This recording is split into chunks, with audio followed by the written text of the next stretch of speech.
Welcome in to the DNVR Avalanche podcast presented by DraftKings Sportsbook. Use code DNVR when you sign up for a new account to get amazing odds boosts every single night.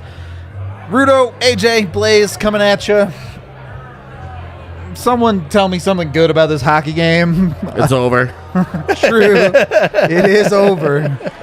It is over. Avs lose 4-1 to the Florida Panthers. In a game that I think we will all agree was probably closer than that on paper for a lot of the night. Yeah. I mean, if you look at the scoreboard and you see 4-1, you're thinking, wow, the Panthers really laid it on them. And it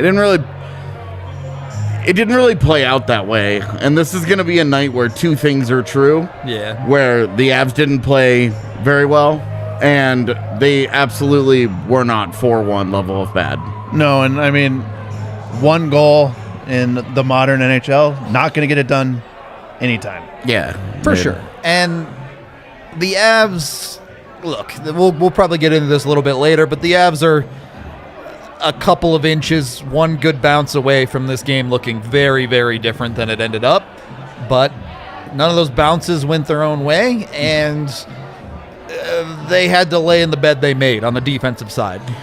Yeah, and I think that's where when you try and break this down, like, there's certainly a lot more to talk about tonight than there was 2 nights ago, where Washington the just entire dumped them. team, Yeah. top to bottom, was awful. And you're talking about, you're like, whoa, well, Logan O'Connor looked pretty good, you know, and you're just like, okay. Hey, Logan O'Connor looked pretty good again. He sure did. Helm looked good too. As a team, they all looked significantly better. But that's what happens when you actually try hard. Now, tonight was a good example of when you try hard and it just doesn't get you anywhere, and you kind of have the quicksand effect in play. But it was certainly, like, you could just see, like, just visually, it was very easy to pick up on the fact that they were much more engaged physically, emotionally. They were there. They were present in this game. This was not a game where one team was absolutely pounding the crap out of the other. It just, there were just this ended up being a couple of small details separated the outcome of this game, and the actual process was both not good enough and still much better. So Both I think things are true. Yeah, I think the not good enough is the part that matters the most here. Of course. Because, hey, you feel, okay, great. It's better than it was 2 days ago, but Yeah. That top line, though, they've got to be better, right? That top line's got to be the top line. well, I think that's They struggled tonight. this has been the McKinnon conversation. There are 3 losses. You look at it and you say, well, all of their best players. Now, the St. Louis loss is, I'm almost willing to bin the St. Louis loss. yeah, that lineup was nonsense. Because, well, and Yeah. like, you go back and you watch the third period of it, it's so frantic, and like, Mikko Rantanen's doing everything that he absolutely can in that game. Like, they're trying, like, that was just such a weird, bizarre, all of that was odd. Yeah. And then, like, tonight is the first night that they've come close to playing a lineup that they really want. Well, And this looked like a game from the first week of the season, right? It looked like a team where the effort was there, they were pushing, and things just weren't really connecting. yeah, well, and this certainly, it looked like there was. I mean, from the hop, right? You have Yeah, first the Burakovsky pass to Kadri in the first period Oh, that brutal. just Yeah. doesn't The skates. connect. Well, and those, like, that's a play where you're just like, there's no excuse for that. Like, there's nothing I'm there. not saying there's an excuse, But but I am Okay. saying that for other things that have taken place, that some of this rust and some of this other stuff is happening. Like, there are reasons for it. This Bednar getting fired after 4 game stuff Yeah, is fucking stupid. nonsense. If they pull that trigger tonight, it's stupid. In an 82 game season, now- you're gonna make a massive organizational change after 4 games. Well, no. If you know of a head coach that can just magically make Sam Girard pass the puck better, I would love to hire him. Well, and this is But- again where you look at it and you say, what's where does coaching stop and starting and playing start? Because if you look at it, you're like, look, the execution issues are plaguing them. You're not looking at a systemic issue. Tonight, effort-wise, this wasn't a second straight lethargic performance where they're not playing for the coach. They're just not playing well enough. Yep. No, would firing Jared Bednar suddenly make Cale Makar be good again? He's injured. And from Cale Makar, look, like Cale Makar was much better than he was 2 days ago, and he was still nowhere terrible. near good enough. Yeah, because that is one of your best players. That dude got $9 million. Yep. You've got something to live up to now. It's one thing to be the hotshot young kid. They made a massive commitment to him.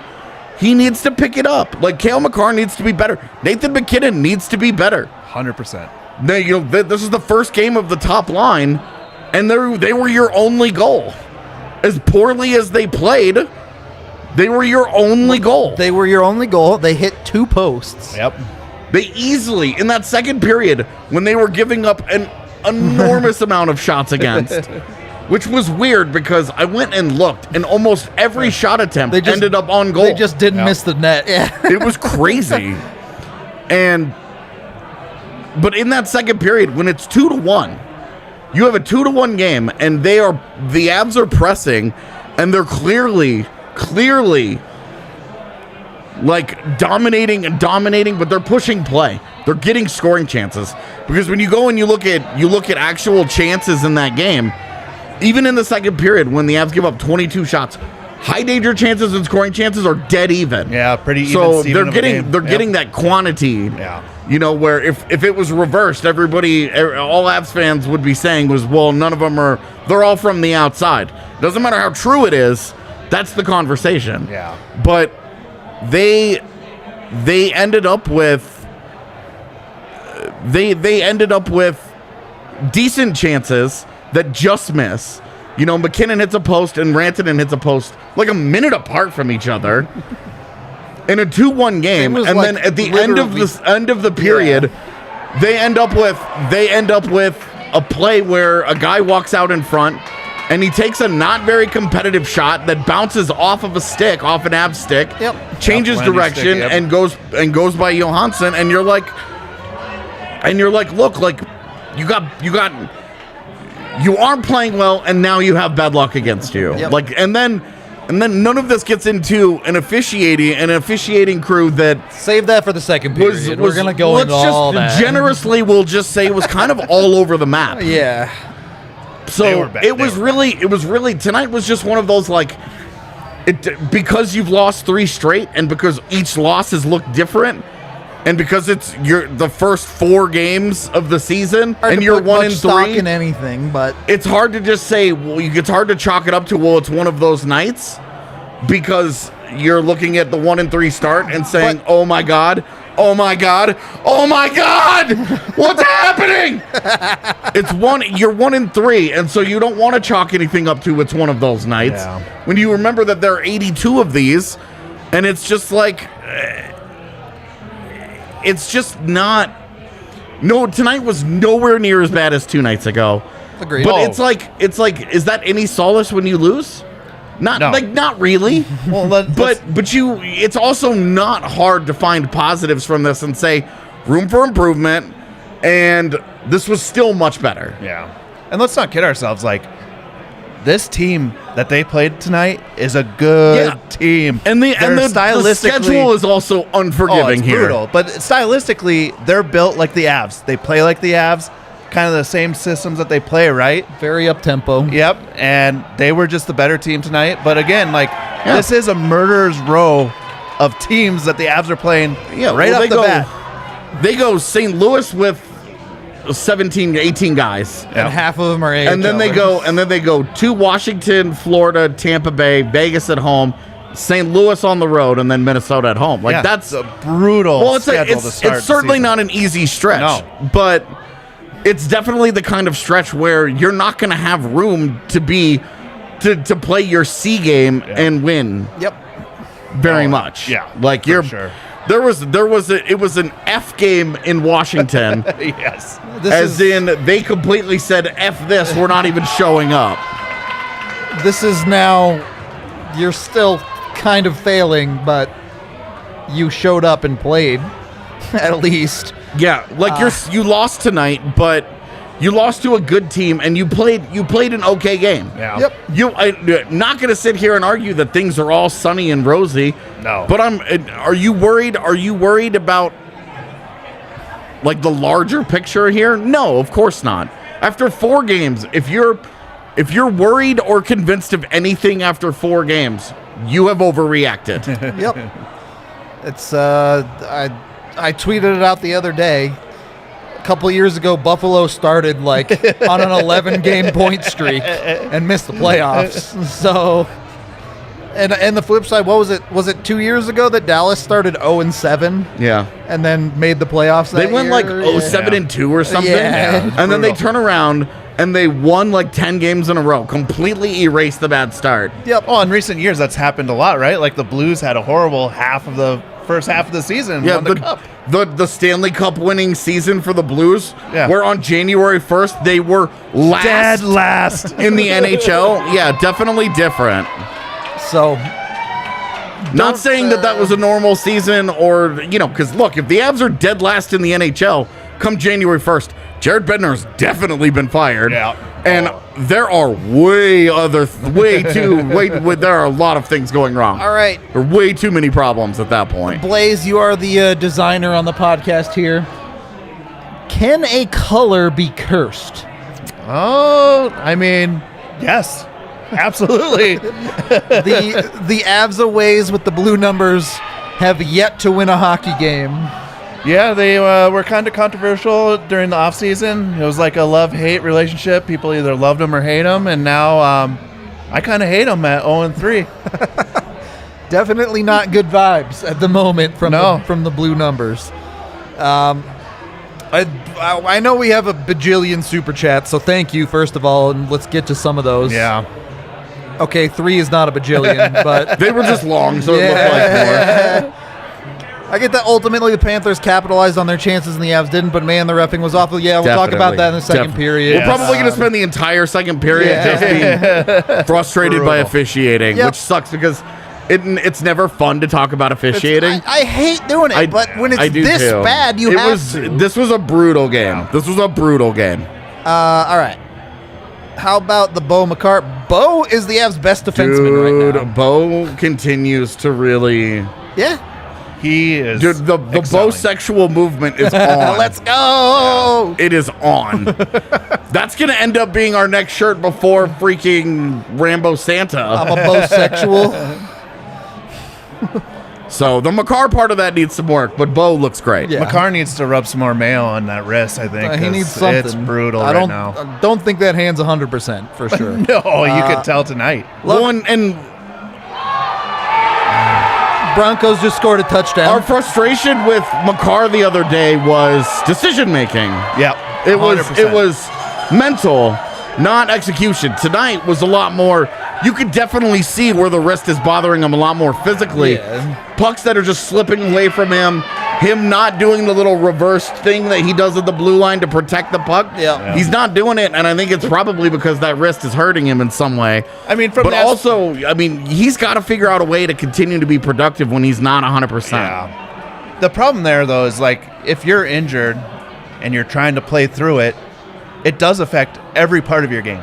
Yeah. Decision making, anything, because you don't feel confident that you can do the things that you usually do, right? So that leads you to do dumb things, move the puck away, try to get rid of it too quick. Yeah.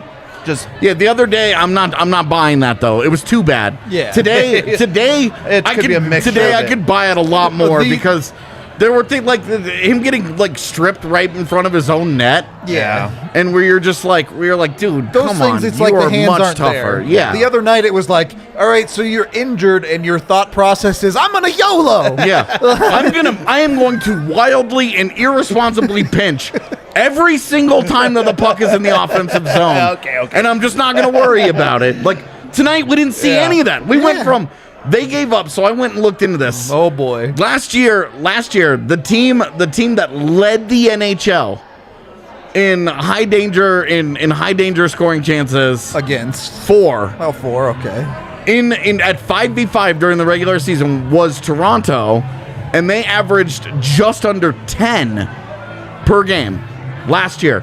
In the first period against Washington, they gave up 9. Not scoring chances, high danger chances. Yeah. So like that got significantly better today. And a lot of that had to do with Makar just not deciding I'm going to pinch on every shift no matter what, like wildly and irresponsibly. So like that was better, but his work with the puck, dude, you've got to be better, bro. Yeah. And that's honestly, that's true of the Avs' best players all the way around. Well, and Nathan McKinnon, how many times did he just skate into the zone and lose the puck? Miko the just cutting. throwing pucks to the other team. You're right. And then Sam Girard, whatever's going on with Sam Girard, he's off to a bad start this year. Awful start. Yeah. Awful. I will say with McKinnon, though, too, like, if you're going to cut to the middle of the ice every time you come down, you better be making moves through, guys, because the poke checks the other way were awful tonight. There's definitely been a little bit too much of the McKinnon who drives, gets it poked, has the shoulder shrug, gives up on the play, is not engaged as soon as the play doesn't go his way. The super chat's been up for a minute. LOC, Maltsev, and Helm, all loved by JT. JoJo looked like a solid number 2 goalie. Give me hope and a beer. Loved LOC. Helm drives me insane. I have no issues with the fourth line whatsoever. I liked Helm tonight. And honestly really liked Maltsev too in a more limited role. I didn't like his move to when you get into the goal mount, man, at least shoot the puck, attempt something. No look past the center of the ice. I thought he looked out of his depth when he started on the second line. I would say that's probably not going to be a great fit for him. Yeah. But with no there, it's kind of just an open spot, right? Yep. But the fourth line was great. It's, really, if you're looking for positives in the forward core, the fourth line, I thought Kadri and Berkey looked good. I like that we call it the fourth line, and at no point this year it's the third line. Has it been the fourth line? It's been the third line, but there are some positives to take. One of them is, please, for the love of God, go get yourself a Breck brew. Because if the Avs play another game like this, I'm going to lose my mind without it. So come on down to the bar. Have a great time. The Broncos watch party's going off. It's popping down there. Yeah, they're living the dream right now. You can get it on tap there or check your local liquor store for it near you. You can get their Good Company hard seltzer too. And then DraftKings Sportsbook, the number 1 rated sportsbook app out there. They have amazing odds boosts when you use code DNVR when you sign up. You can right now bet $5 on any football game. If you pick the correct winning team, you get $200 in free bets for a $5 bet. So jump on that. Go get yourself a ton of money to play with DraftKings. Go bet on whatever you want. You can bet on literally just about anything in the world as far as sports are concerned. You want to bet on amateur snooker? Go for it. You can do it. Bet on the Scottish Open of snooker. Get in there. Bet your money. Hit up DraftKings Sportsbook. Use that DNVR code. You can download the top-rated DraftKings Sportsbook app now with the DNVR code. You get amazing odds boosts, not only the $5 for $200 with NFL, but good ones every single day. Must be 21 or older, Colorado only. Other terms, restrictions, and conditions apply. See DraftKings.com/sportsbook for details. DraftKings is an official sports betting partner of the NFL. And, of course, if you have a gambling problem, call 1-800-522-4700. Other than that, now's a great time to sign up for a DNVR membership, as we've got tons of content coming for you here from the Avs beat, from the Nuggets beat, who their stuff just started. Broncos obviously doing their thing as well. For the Avs, we got my videos, we got AJ's articles, we got Evan's articles, we got a couple things in the pipeline too. Can't spoil anything, but keep your eyes peeled in November. That's all I'm gonna say. Dude, we got a watch along this Saturday. That's true. Don't even have to wait for November. Yeah. This Saturday, AJ and I will be watching the game live. So for all you folks not local that can't come to the bar, come watch the game with us. Have a good time. lament if it's a game like this or enjoy if it's a game better than this. I have to sneeze. Hang on. Oh, it's not going to come now. It's not going to come now. I hate that. But yeah, a bunch of cool stuff coming for you. You can also get a free shirt when you sign up for a DNVR membership, for the annual membership at least. So jump on it now. Big beers at the bar, all sorts of other stuff too. Second period of the DNVR Avalanche podcast presented by DraftKings Sportsbook. I have a question. Is the NHL's goal in directing their referees to make all penalties just a mystery? Because in the post-lockout era, we have goalie interference, which has become a total mystery, which we'll talk about in this game. We have had the hooking fiasco, a hooking and slashing fiasco a handful of years ago, with Gaudreau breaking his wrist and Crosby chopping off Mathot's finger. And now we are entering the era of what the hell is a cross-check? Yeah, and I mean, anytime they try and emphasize something, you're going to see that. Yeah. Of all the nonsense tonight from the officiating, at least the cross-checking call that they did call, you understood. Sure. You may not have liked it, but you're like, cross-check. okay, he at least did this. Yeah, that one was a good call. And then you're fine with that part of it. I mean, you don't love it, but It's you're more like, the ones they didn't call, but yeah, where you're like, okay, well, this is a point of emphasis, and then, guys are getting tattooed in front of the net, which was really the big problem to begin with. Yep. And they're still just like, well, the point of emphasis does not apply there, so. I'm really surprised that they don't call him in front of the net, too, because that's what they want to get rid of, because they want more scoring, right? So they want those offensive players to have basically free range in front of the net. Yeah. And then not calling it, no one knows what they're supposed to do now. Yeah. It's such a struggle when you're coming into a game and it's like, all right, the first 10 minutes we're just going to do stuff and find out what's getting called and what's not. Like, is this all right? Yeah. How about this? Yeah, but then, I mean, when you go through some of the other calls tonight, I mean, that goaltender interference that bullshit. Brutal. Outrageous. Sergei Bobrovsky is out of his net willingly, actively reaching to play the puck. Yep. and Mikko Rantanen on one skate, because he has been both pushed and pulled in different directions, is on one skate And still barely touches it. and makes minimal contact with Bobrovsky, and the hand was immediate, like he didn't even think I don't even about know if it was immediate. It almost sounded like the crowd influenced it. It was a ridiculous call. Oh, it was a brutal. ridiculous call. Yeah. Especially when somebody's impeding your direction. You're on one skate, right? That guy he could just basically do whatever with you at that point. And he's basically running him right through Bob. Well, he's running him right in front of the crease where Bobrovsky is 3 feet in front of his crease. Well, he's facing that way, and he sees Bob coming out to play that puck. If you're playing the puck out of the crease, you are a skater. Yeah. Like you No, are, you're not. You aren't fair game, but you're also not like A player can hit you and take the puck from you. you They no can't longer kill live you, in the but safety bubble Yeah. of, hey, I'm a goaltender, please don't touch me. You're allowed to contact the player to try and take the puck. It was atrocious. And before we get into some of the worst parts of the reffing, I want to have this conversation. Let's start with Blais. What did you think of Florida's first goal? Sam Girard and Marchment go into the boards with what a lot of people thought should have been an icing call. There's a question about player safety here. What are your thoughts? I mean, a few years ago, that was the thing, is that they wanted to get rid of those like big hits happening on icings, right? So they're trying to figure out how to fix that. My first reaction was, I'm pretty sure that the Avs were in front of that puck. Well, he's definitely Girard definitely got to the bottom of the circle first, but it was close enough race that. I think close enough is where you blow it though, because that's what you don't want, right? Like if he's clearly in front, then you have to blow that dead.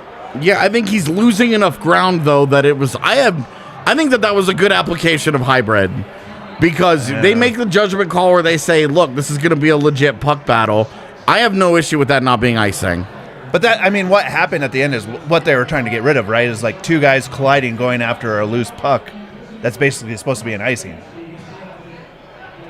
So I don't have any issues with it not being icing. Personally, Yeah. if you want to, and I don't have any issues with him hitting him, but if you want to make any kind of an argument that was problematic, that's interference. Neither guy has touched the puck. Neither guy has played the puck. Neither guy is about to. They were still a solid 5 to 7 feet from the puck when contact got made. Like they were preparing, like they were bodying for position. right, no one had established position. Right. yet. They were bodying up, and Girard just got rocked because he's a much, much smaller man. Yes. And I thought it was just good hard hockey, and I'm glad G is okay. I didn't think there was anything illegal about that. But if you were gonna make that argument, it's the interference argument. But me personally, I didn't mind that. I think that it was a good application of the rule, and Marchment just outplayed Girard. Everything that happened after that with Landeskog, and then Yeah, that was terrible defense Johansson beyond that, Johansson leaving the 5-hole open for Ryan. Like, there's stuff after that I didn't like, but in terms of the officiating, I did not have a problem with that. I wasn't a fan of that play. I think it should have just been whistled as a icing. I mean, my question is, where do you draw the line if you're the Department of Player Safety? Because they've made it clear you cannot hit a dude in a vulnerable position. That has been established. Avs fans are well aware of that. Is that not... Well, next time Girard just needs to go down on one knee and he can't be touched. True. No argument there. But is that... Are we not considering that a vulnerable position? Sorry. Broncos just should have stopped a 4th and 3, but it didn't work out. We'll leave it at that. Anyway, what qualifies as a vulnerable position there? Because the way Sam went into the boards, that sure feels like a vulnerable position to me.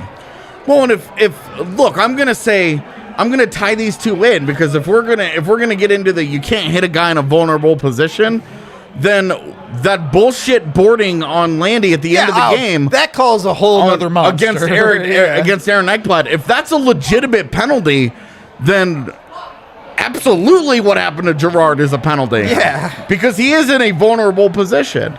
Right. He's also responsible for trying to protect himself somewhat. Sure. Which was part of my problem with Kirby Doc. Ekblad did the turn. Yeah. Right. And then with Ekblad, he's on his side. He hits him in the side, and Ekblad is getting rid of the puck and turning because he's protecting himself from the hit. He's getting ready to absorb that contact. And then Marchment decides to shit his pants over it because he's a giant man baby and tries to tackle a dude and fails at it because it's not Sam Girard. It becomes a whole thing where he gets to freely jump Landeskog with no repercussions. Not even a penalty for that. But I'm saying if the standard for the Ekblad hit and then for the suspension on the Kirby Doc hit is you're hitting a guy in a vulnerable position, then yes, what happened to Girard is a penalty because he's in a vulnerable position. And are you are you penalizing that, or are you not? Right. See that, and that's the problem right there, is the consistency that's happening throughout the NHL. Players don't know what to do. There isn't any consistency. That's what I'm saying, is like, that's what players want, is the consistency. Like, what am I allowed to do? What am I not allowed to do? Because then you adjust your game for it. But if you don't know, because it's just moving all the time, then you don't know what to do. NHL players can play under any rule set, right? Yeah, they just need to know what it is. Yeah. Like, give them a standard. Yep. Yeah. It's and look, I brutal. get that one of the officials tonight, it was his first NHL game. Well, it fucking looked like it, bud. maybe don't give them the kind of tape where the NHL can go back and be like, this was your last NHL game. So what happened? Because we talk about rookies and the bright lights, and sometimes the moment gets to them. It sure as hell looked like the moment got to that guy tonight. Yeah. I would like to see what they have in the MLB, where it's like basically like how the umps are doing. Some kind of accountability, right? Yeah, like, I mean, AJ's been asking for give the refs a 2-minute presser after every game. Yeah. Oh, that'd be interesting. Yeah. I like that idea. Where I don't even need like all of the reporters in there to go crazy, but a pool reporter to go in and say, okay, in what way was that fucking boarding, you moron? I don't know if you phrase it like that, but Why not? I think you get in trouble. Put him on the back foot. Yeah. Because the rest of the world, I mean, he is straight up changing outcomes of game in the last 4 minutes of a game. He called a penalty on a guy because a teammate shit his pants and got uppity. Yeah. That's it. There wasn't anything. There was no penalty being called before that. And this was literally... And then they gather up and they meet and they decide the only penalty that is getting called in this situation is some made up nonsense. I believe it was on this boarding. hit. Well, in the part, like, we were talking during the game with 10, 11 minutes left in the third period. One way, the Avs go, Landy gets tripped. The Panthers go the other way, somebody gets tripped. I forget who it was, and I just go, they're not going to call that in the third period in a 2-goal game. Yeah. Like, of course they're not. I know how the NHL operates, but then they go and call that with 5 minutes left. Right. And it's like, what the hell are we doing? I just don't understand, and I fucking hate talking about the refs, especially when Me they're too. bad. Well, and it's especially because everybody views it differently. Yeah. I put on Twitter what I think is a non-controversial opinion of that's not boarding. And naturally, I get multiple responses of like, yeah, it is. And it's like never in the history of the NHL has that been illegal for you to hit a guy who's facing forward and he's right up against the boards for you to go and hit him. Yep. He turns, he's bracing for impact at the very last second. He starts to turn, and that's the only thing that you could start to argue is boarding, and that's on that dude. Yep. And that's 100%. You have a responsibility to protect yourself on the ice. It's part of what was so bad and so dumb about the Kirby Dach thing is that he exposes himself to that. He's a moron playing the puck at center ice on one knee. You're asking to get your shit kicked in. For my entire life watching hockey, the one thing I've always been told, hey, if you're going up the boards and you're about to get hit, don't turn your numbers because that's how you die. Yep. And it's on you to not die. Yeah, some of the onus has to be on the guy getting hit, not doing dumb shit to put himself in a vulnerable position. You teach kids that as they're growing up. Yeah, it's going to hurt, but it's going to hurt a lot more if you shy away from it. And shying away from it means turning your body away from the hit, right? You got to get ready, brace for impact, and keep skating through it. Not turn towards the boards and go head first into him. That's not on Landeskog. He can't control what that player is doing at that point. Yep. Like the EJ boarding, like he had like 4 100%. steps. We were laughing about that one. We were like, yeah, that's boarding. That is literally the same penalty. And you look at him and you're like, these are here's not one alike. of them that is a textbook All boarding. numbers. He takes 4 strides at this guy. Staring at his numbers sees the numbers, whole way. Yeah. sees only numbers and rocks that guy. That was not a split-second decision. That was dumb. Yeah. Landeskog is just hitting a guy with the puck. Yeah. This standard that they're setting of you can't touch these guys at center ice when they're getting ready to dump a puck is really interesting because a team that's supposedly notoriously soft is getting punished now for playing a little physical. Great point. I didn't even think about that. What are you supposed to do here? It's 100%. just Yeah. it's been very frustrating so far. Yep. It's been, and like I just don't want people to think that this is some like the refs cost them the game. Yeah, Of course not. That's not what we're saying. It is not like even when they do not award goals. Okay? They still have a chance to kill that penalty. They still have a chance to score when they're on power plays. Their special teams right now don't look good. That needs Horrible. That needs a lot of tightening up. Now the power play has gotten kind of a free pass because personnel has changed literally every single game. I would say now that they've got their chosen personnel up there on your first unit, It's time to go. Let's see what they can do. Tonight they got 2 real power plays and like a 40 They got second a 40 power second, play. which looked lethal. That was the best one. Their 40 Yeah, the 40 second second power was the play best one. was the one they had a clean entry. and they aggressively move the puck looking for shots. Yeah. None of this soft nonsense. So it was much that 40-second power play is what they should look like.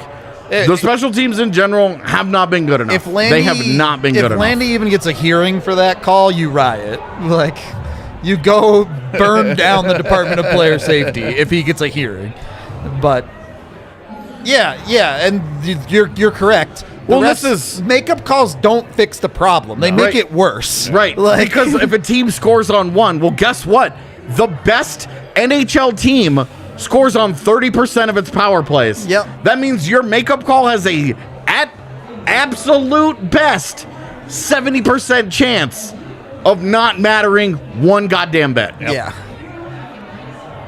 So this whole do your thing tonight. All right. We're not gonna have that kind of fun. We'll get there in a I'm minute. pissed off. Yeah. So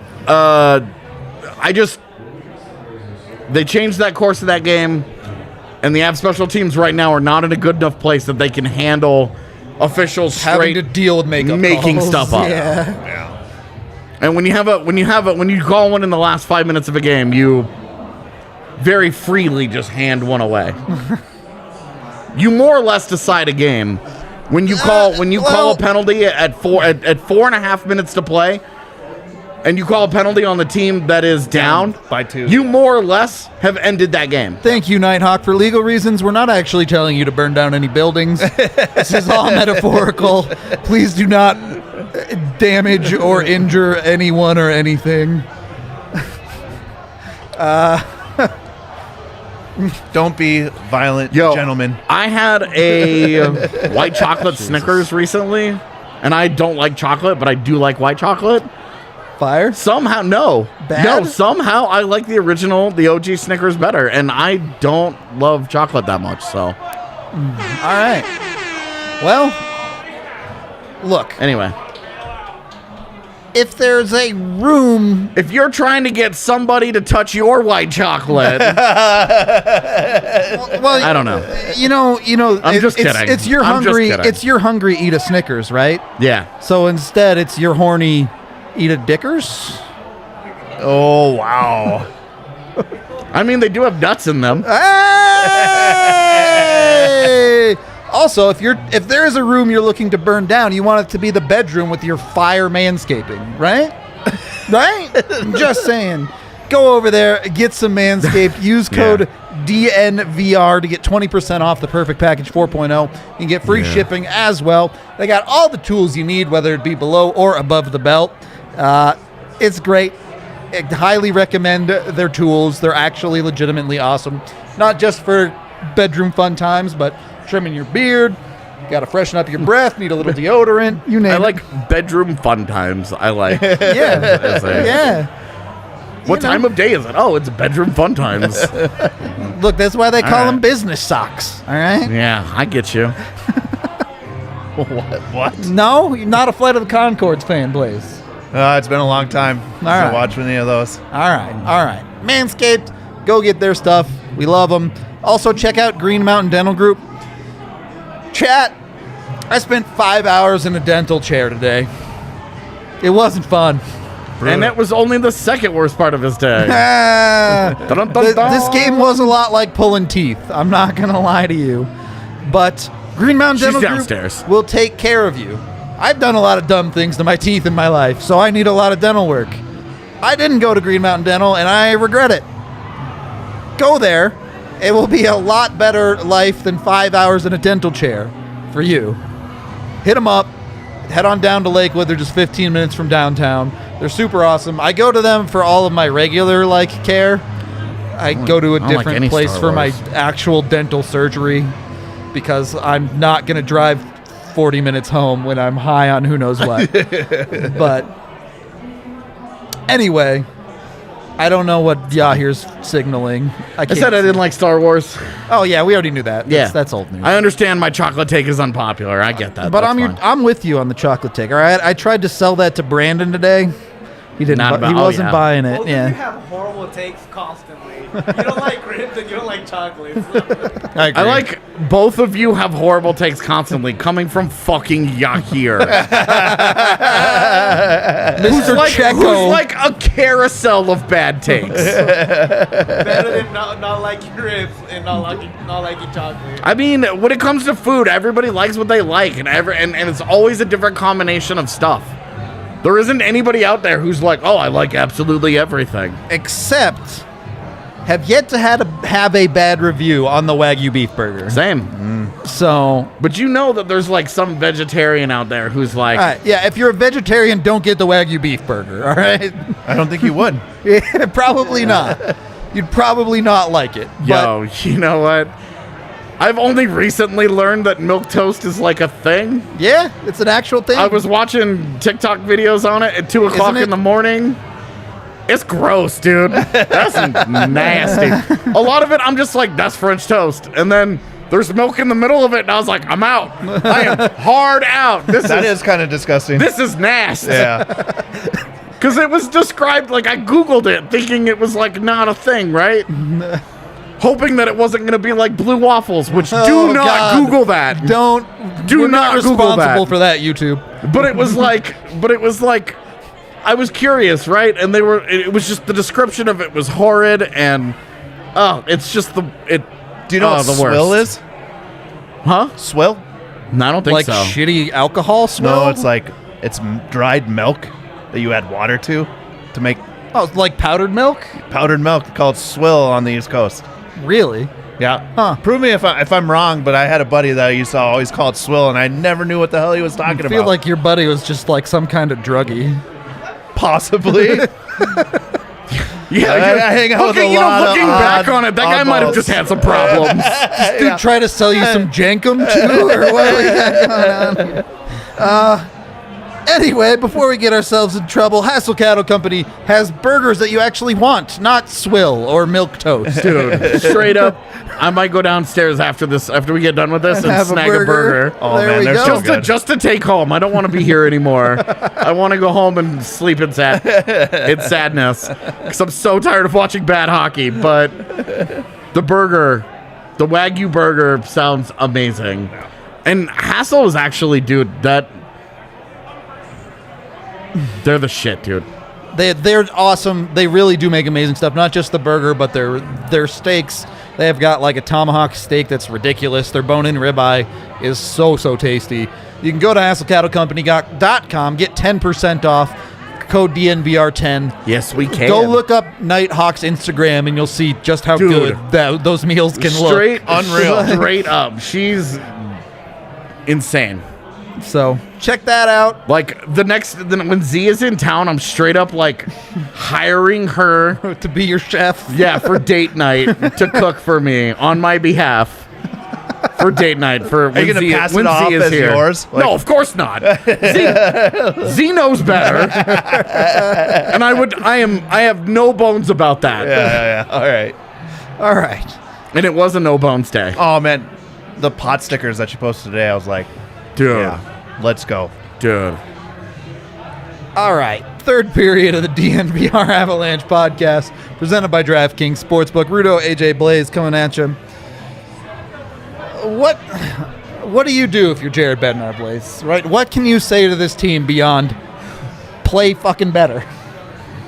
Yeah, I mean, I brought this take up while we were watching it, and you guys kind of disagreed with it, but maybe it's time to just switch up the lines for a little bit, just to kind of see some different looks, get to play with some different players, just kind of see if you can kind of reset expectations for the lines for a little bit. Well, Not as like a permanent thing, but just maybe it's a game where you switch it up just to see if we can get something going. and the point that I kind of took away from this was maybe less the forward lines, but more you need to go to Sam Girard and be like, whatever this is not going to fly. And then you need to go to Cale Makar and say, Are you injured? can you play hockey? Yeah. Because right now it doesn't look like you can really play hockey. Yeah. And of course, every player on planet Earth is going to say, yeah, coach, I'm good to go. Yeah. But you need to have a doctor come look at that dude's hand and tell you if he's okay. So, I mean, right now it's so early on in the season. If Kale's not 100%, put him down. You're getting blasted in these games anyway. Did you say put him down? Put him down. Jesus, man. It's time. Get him the needle. No, but just, This pod is going to get us fired, dude. give him a few games. Take him to the glue factory already. 4 games in, and we're like, all right. I mean, I'm trying to actively trade him in fantasy. So, P.S. Cale Makar is officially on the trade block. If you have any actual There's offers, a farm upstate with male There you chicken go. as far as the eye can see. Kale, it's time to go for a long walk in the woods. oh my god, oh my! I'm not gosh. saying that. I'm just saying maybe you shut him down for a few games. Let it heal a little bit more. Someone threw this tweet out at me, too. Devontae's is on this trip. We don't know when he's good to go. But you get him back, is it maybe a little bit more reasonable to say, hey, Kale, take a night off? Absolutely, but what is the trade-off there? Is he ready to go too? The answer is no. Well, can't win them all. What's that? Go ahead. No, I was just saying, I wouldn't want to rush him up either. The big thing here is, it's a long season and we're 4 games in. Let's be realistic about it. Okay, and all good and well, but you are 1-3, and while you're not burying your team yet, you do not easily dig out of holes in this league. Now, granted, the Central Division isn't great. Even if you don't want division title chase to be over at the end of October because you got cute being like, well, Cale Makar doesn't feel well tonight. It is on Cale Makar. Say it that way. It is. I know. I understand. It is on Cale Makar to figure out how to be a productive NHL player when he is not 100%. Yeah. Because you're not going to be 100% very often. And if you can only be good when you're at 100%, you're not going to be good often enough, especially when you are now making $9 million and you have to be a superstar. Yeah. No longer great when you are, have to be a superstar, have to be one of the best defensemen in the NHL at least 4 out of every 5 nights. And so far, he hasn't been anywhere close to one of the best defensemen on his own team in any of those 4 games that have taken place so far. It is on him to figure out how to be productive. If he is truly hurt that badly, he should not be playing. Absolutely. Yeah, that's the point I'm trying to make. I wanted to get to Billy's comment here. If the Avs lose even the next 3 games, he says, still really not all that worried. What is your take? We already mentioned Tampa Bay, good team. Vegas, good team. Although also very banged up. They Vegas. have Yes, St. they Louis at St. Louis. Yeah, in St. Louis is always a problem. Yeah. You got to They've win at gotta least be- one, right? yeah, you you got gotta to win win at least one of those. Of the next 3? Yeah. Yes. Okay. Because you're also supposed to be pretty good. You can't just keep looking at the schedule and going, well, we'll get it together against the bad teams. No, you're also supposed, teams are looking at you going, oh shit, Colorado's coming to town. Yeah, This is going to be a problem. St. Louis, who cares about St. Louis? You just swept those assholes. You just swept them. They barely survived against your D team, against a preseason lineup.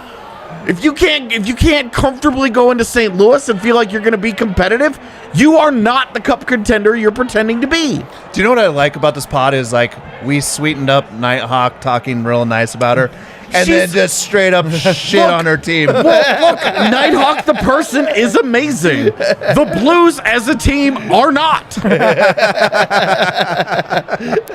I may not like chocolate very much, but I'm also not going to sugarcoat that. Got him. Anyway, I don't think I can talk about this game for much longer without losing my mind. So, final thoughts, gentlemen. Either one of you go. I mean, a couple bounces here or there. It's a very different game. Yeah. And this came down to a very familiar NHL formula of team took advantage of their opportunities. Team did not. Team got to 3 first. Team did not.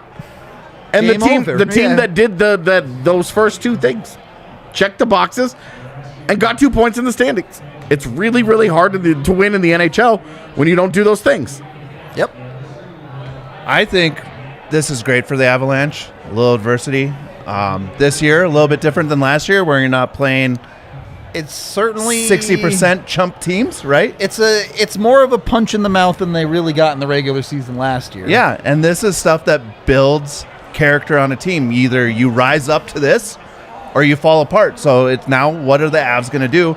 Because I think in the long run, losing these games and understanding what you have to do to win these games is going to be huge later on in the year. I do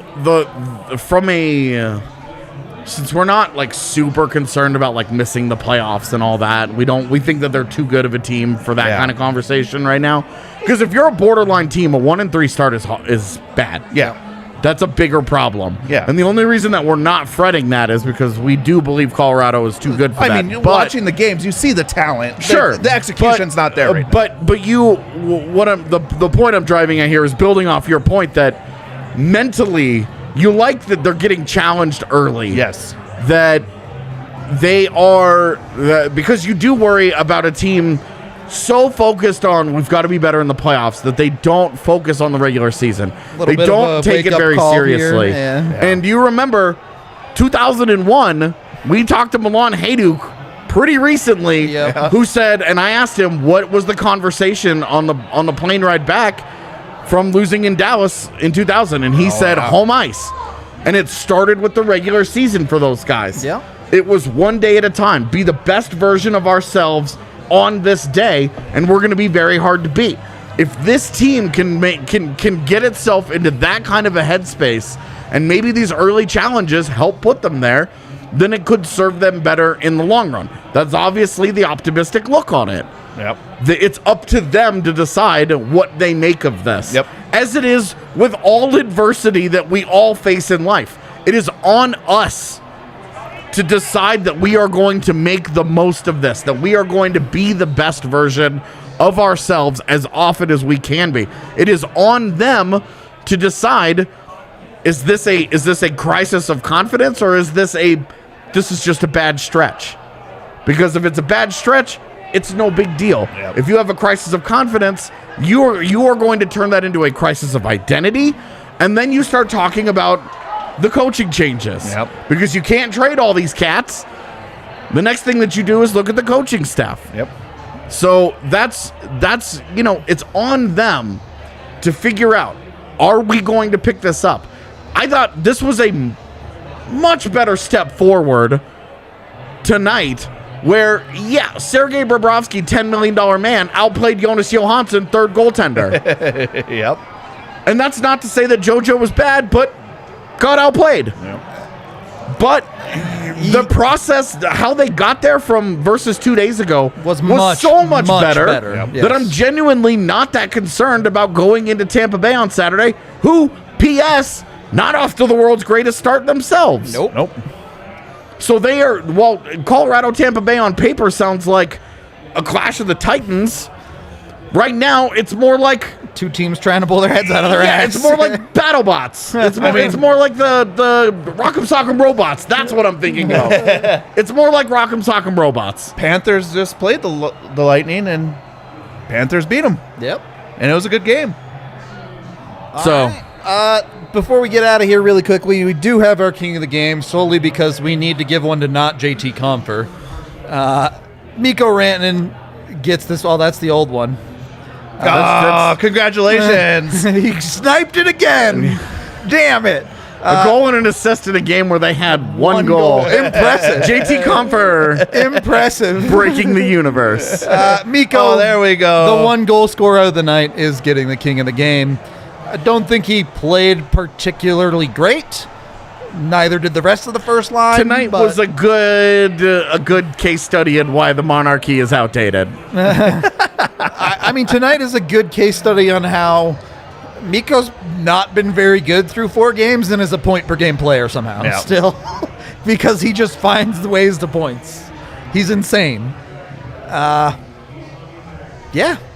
That's all I got. Anything else? I'm good. All right. Nothing. We're Can't outta wait here. for tomorrow's Friday, right? Yeah. Friday. We should have a free skate Friday. That's just nuts. Yep. We have nothing else to talk about. I so. know. We'll do something fun. Maybe we'll do the brother draft tomorrow. The brother draft. Dibs Gretzky's. No. Oh, that's a brutal one. You don't that's get not, to- that's not, you don't get to don't want the dibs Gretzky Gretzky's. ones. You don't want that one as your first anyways. Yes, I do. No. Dibs your face. All right. Thank you, everyone, for watching, listening, however you consume the pod. I hope we weren't too rowdy for you tonight, but I think we all needed it after that hockey game. So, hope you enjoyed. We will be back tomorrow with something fun, and we will be live both watch-along and post-game for Saturday. Oh, yeah. True. Be sure to tune in all Saturday long, starting at 5 Mountain, probably a little before 5 Mountain. We're going to win Saturday. Don't worry about it.